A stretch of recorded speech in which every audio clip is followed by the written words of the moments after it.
हमारे सामने दो बिंब होते हैं। एक बिंब होता है भारत का, वो भारत जिसे हम अपनी माँ मानते हैं। हमारे शास्त्र जिसके बारे में कहते हैं माता भूमि पुत्रो हम पृथिव्यामा। हजारों साल पहले जिसके बारे में लिखा गया, उत्तरम यत् समुद्रस्य हिमाद्रस्तैव दक्षिणम वर्षम तद भारतम नाम भारती यत संतति। समुद्र के उत्तर में और हिमालय के दक्षिण में ये जो देश है इसे भारत कहते हैं, और हम भारत के पुत्र हैं, भारत के बच्चे हैं, और इसलिए भारतीय कहे जाते हैं।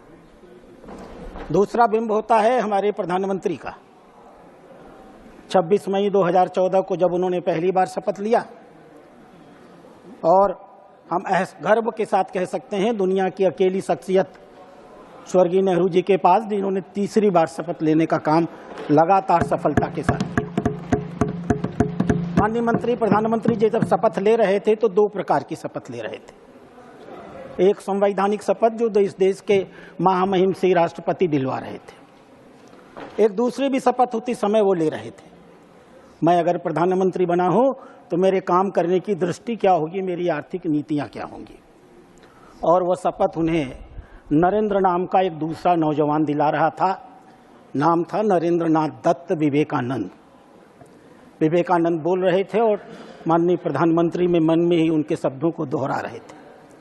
प्रधानमंत्री कह रहे थे, मैं नहीं भूलूंगा कि मेरा विवाह, कि मेरी संपत्ति, कि मेरा जीवन मेरे व्यक्तिगत भोग विलास के लिए या इंद्रिय सुखों के लिए हुआ है, मेरे व्यक्तिगत सुख के लिए हुआ है। मैं नहीं भूलूंगा कि मेरा यह समाज उस विराट महामाया की एक छाया मात्र है। मैं नहीं भूलूंगा भारत के जितने भी नागरिक हैं, अशिक्षित हों, गरीब हों, दलित हों, पिछड़े हों, मैं भारतवासी हूं और ये सारे नागरिक भारतवासी हैं, हमारे परिवार के सदस्य हैं। इनका सुख और दुख हमारा और सुख और दुख होगा। मैं नहीं भूलूंगा इस बात को कि जब तक यह जीवन है, यह धरती हमारे लिए स्वर्ग है और भारत का कल्याण ही हमारा कल्याण है। और इसी सपने को लेकर के मैं गर्व के साथ कह सकता हूं, जिस यात्रा को माननीय प्रधानमंत्री ने 2014 में शुरू किया, हम गर्व के साथ कहते हैं आज से 2024 तक वो यात्रा उनकी अनवरत जारी है। एक जमाने में रामधारी सिंह दिनकर ने, आज माननीय वित्त मंत्री जी बात कर रहे थे, आज से 60 साल पहले लिखा था देश की आर्थिक व्यवस्था के बारे में।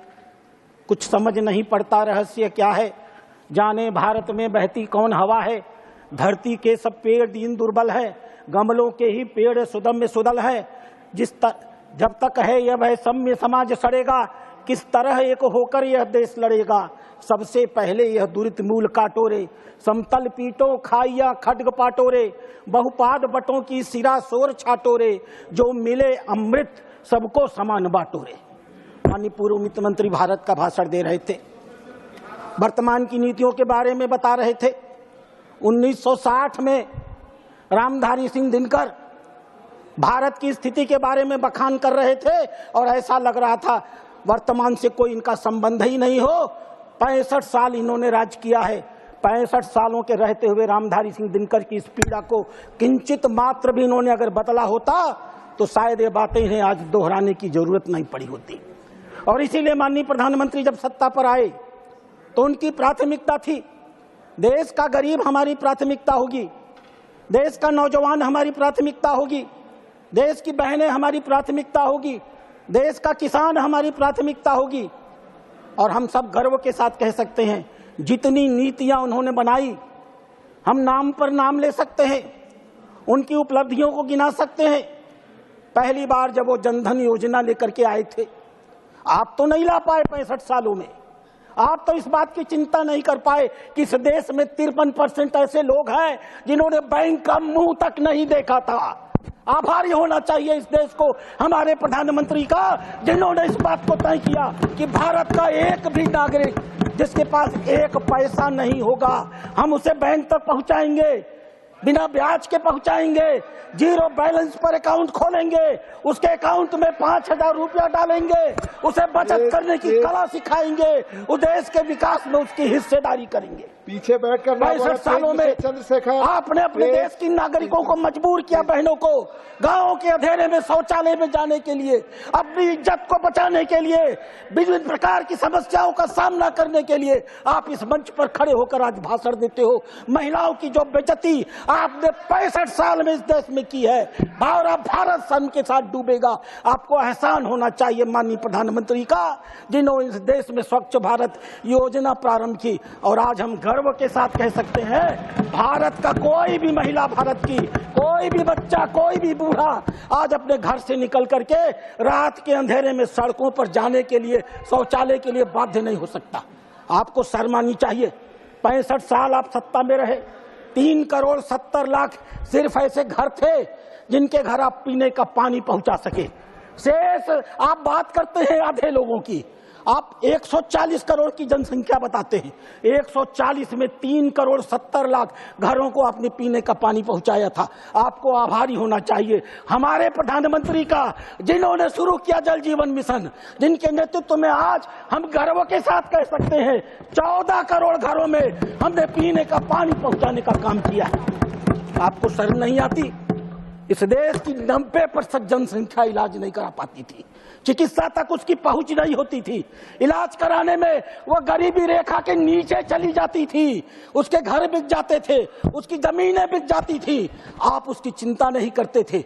चिंता अगर किसी ने किया तो भारत के प्रधानमंत्री नरेंद्र मोदी ने किया, जिसने तय किया इस देश का कोई भी गरीब पैसे की कमी के नाते मरेगा नहीं।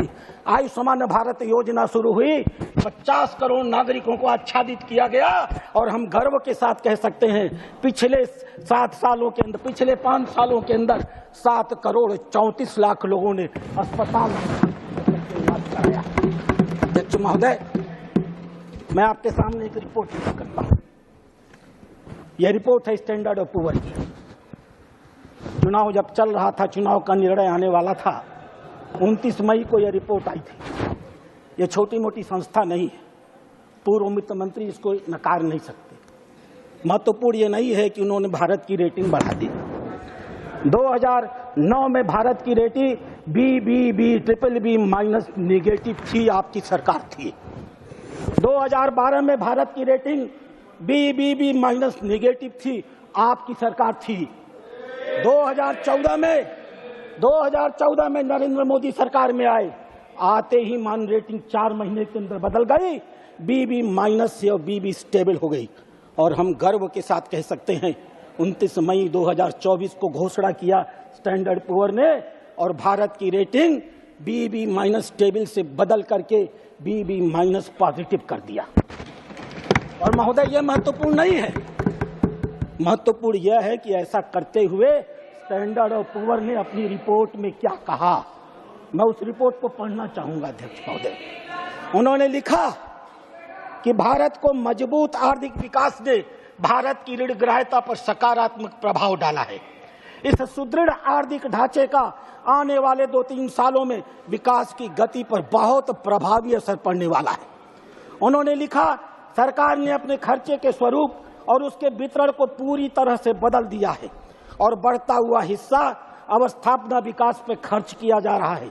आने वाले समय में यह भारत की जड़ता को समाप्त कर देगा और भारत को विकास की बहुत ऊंचाइयों पर लेकर के जाएगा। उन्होंने लिखा, लगातार नीतिगत स्थायित्व से, गहराते हुए आर्थिक सुधारों से और उच्च दर के अवस्थापना सुविधाओं के निवेश से भारत लंबे समय तक विकास की संभावनाओं को बनाते रहेगा। भारत की अर्थव्यवस्था, पहला तमाचा जो आपके ऊपर है, जो आरोप हम लोगों के ऊपर आप लगाते हैं, उस कंपनी ने लिखा, भारत की अर्थव्यवस्था ने कोविड की आपदा के बाद बहुत प्रभावशाली ढंग से वापसी की है। पिछले 3 सालों में भारत के वास्तविक आर्थिक विकास की दर और सकल घरेलू उत्पादन का क्षेत्र में सर्वाधिक 8.1% की औसत से वृद्धि हुआ है। भारत एशिया पैसिफिक क्षेत्र में सीट पर बैठकर बात न करें, सर्वाधिक विकासशील है। अपनी सीटों पर जाओ प्लीज। कि आने वाले 3 सालों में यह विकास की दिशा और गति बनी रहेगी। भारत 7% के दर से विकास करता रहेगा। भारत के सकल घरेलू उत्पादन और ऋण के अनुपात में प्रभावी प्रभाव पड़ेगा। अध्यक्ष महोदय, गो टू योर सीट।